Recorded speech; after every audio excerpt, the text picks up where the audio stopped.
It's a familiar scenario. When something is really hard to do, we often give up. It turns out there is a brain science reason for that. Researchers at the UW Center of Neurobiology for Addiction, Pain, and Emotion have recently discovered frustration brain cells. Here with more is Dr. Michael Brukas. That is so interesting. Thank you. So first of all, what are frustration brain cells? Yeah, so, well, let me just start really quickly by just explaining what my lab tries to do. Okay, so very good. our laboratory is focused on trying to understand different types of chemicals in the brain and how they code information, how the brain processes that information. So these cells that we discovered are one type of these ways that the brain tunes and regulates behavior. And so when we look at this Yes. graphic, how does that help us understand? Well, so I provided this because I think it helps us to compare different types of information in the brain. So you have digital information, you think of a CD, Right. or some people lately have been returning back to their records because of the analog and the higher richness of sound. So the chemicals in the brain that encode some of that information are called neuromodulators.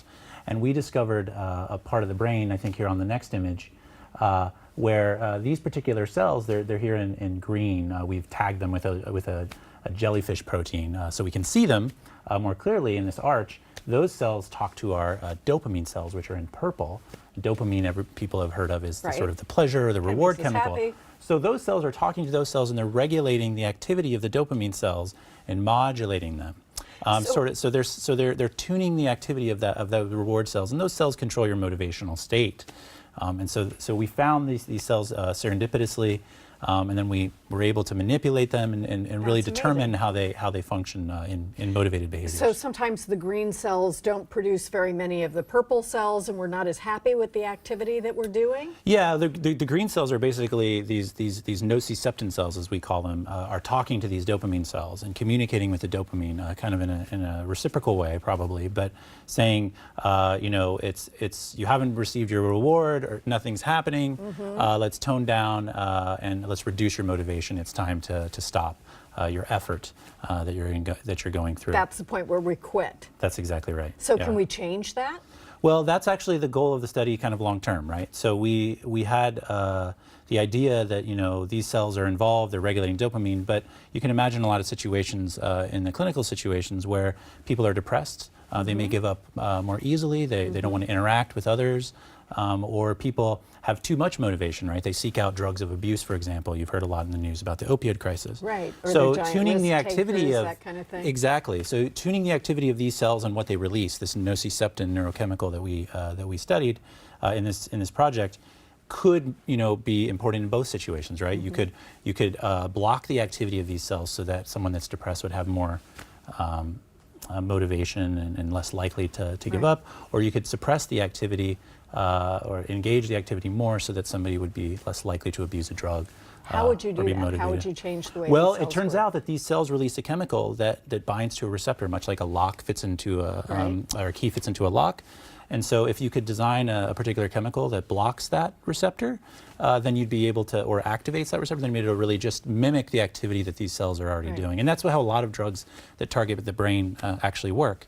And there already are some drugs in clinical trials to modulate this system, so we think there is some promise in that direction. So how do you go about testing what's Yeah, happening? so this is a video showing an animal where we're actually recording the activity of these cells while the animal's actually just in a simple, this is a mouse, just in a simple task where there's a little light, it nose pokes and then it receives a sugar pellet. And basically every time it pokes, the next time it wants the sugar pellet, it gets harder. So it goes from 1 poke to 2 pokes to 4 pokes in sort of this exponential fashion. Right. But it eventually learns the to animal keep going? it learns to keep going, but eventually it says, okay, I'm not going to poke 100 times. This is too much for one silly sugar pellet. Yeah. And at the same time, what we're doing is we're recording. We have a special trick where we can genetically modify these animals so we can visualize the activity of these neurons. And you can see that activity there below while the animal's working. And as the animal, right before it's about to give up at the very end, after it's done several, maybe 75 or 100 pokes, these cells' activity was the highest. And that was where we drew the conclusion that these were sort of these give-up neurons or frustration neurons, as other people have called them. And then we went on to later manipulate the cells using some other genetic tricks that we have in the lab that were able to show that, depending upon if we turn them up or turn them down, we can really impact the animal's effort. Amazing stuff. We just have a minute left, so this may be a tough question to answer in that space of time, but how long from the current stage of research where you are right now till we might have something that we could actually use That's a as great human question. beings? So we just submitted a very large grant application. That's always a flip of a coin. You Right. never know. But with projects, people at University of Washington as well as people at MIT and Harvard working on a big project to translate this from rodent studies into non-human primate studies and human studies. And there's already some clinical trials underway for some of these drugs that impact this system. So I think we're already a little bit further ahead than sometimes these kind of studies in animals are.